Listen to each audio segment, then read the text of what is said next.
Harry Potter, Letters from the Dead. Letters 1 through 3, Part 1. Dear Fred, you were the better brother, braver, nicer, and much more courageous than I'll ever be. Whenever I tell a joke, very rarely now, I always look behind me and expect to see you there. Now it always seems like I'm alone.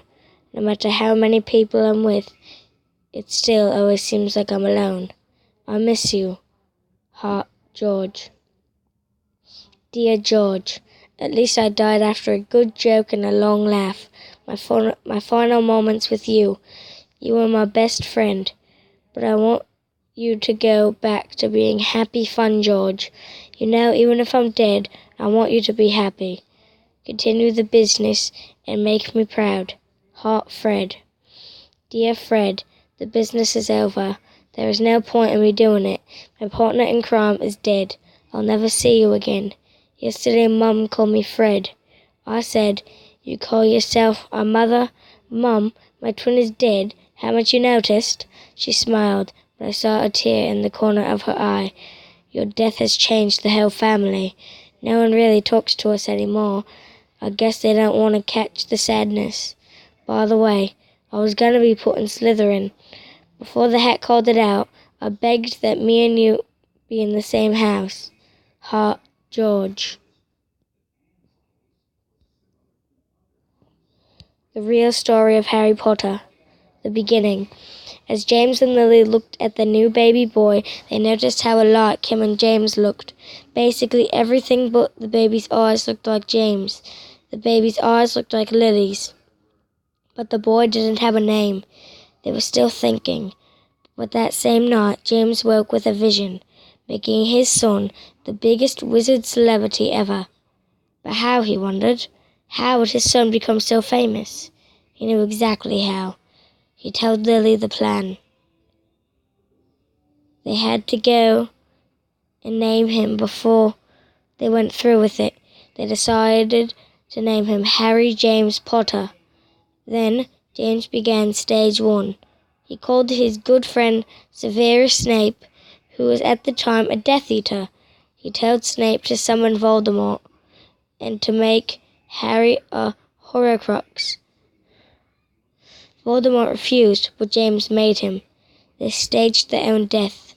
Voldemort made sure the killing spell didn't kill Harry, but only left a small scar on his forehead. Everything else was planned. They made sure Harry, the green-eyed hero, never found out about this.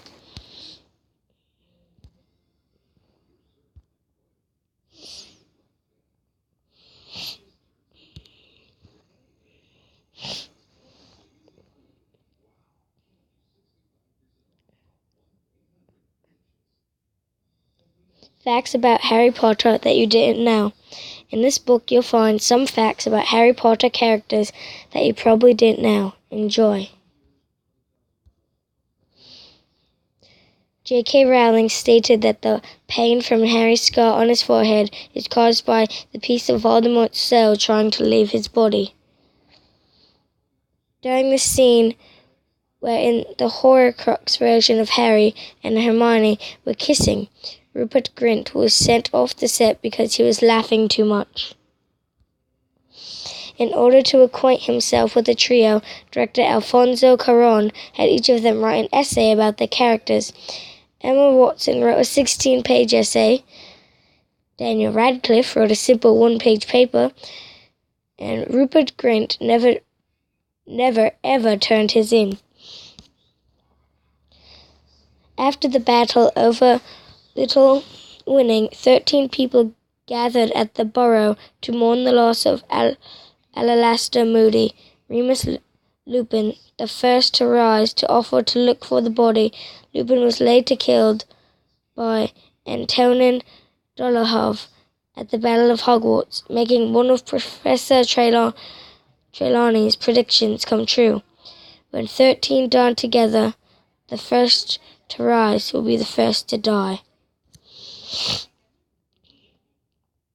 One of the first times we met Neville in the Philosopher's Stone, he stands up to his friends. One of the last times we hear about Neville, he stands up to his enemies. Slytherin House was the first and last house mentioned in the series. Both Sirius and Fred, Hogwarts pranksters from different generations, died laughing.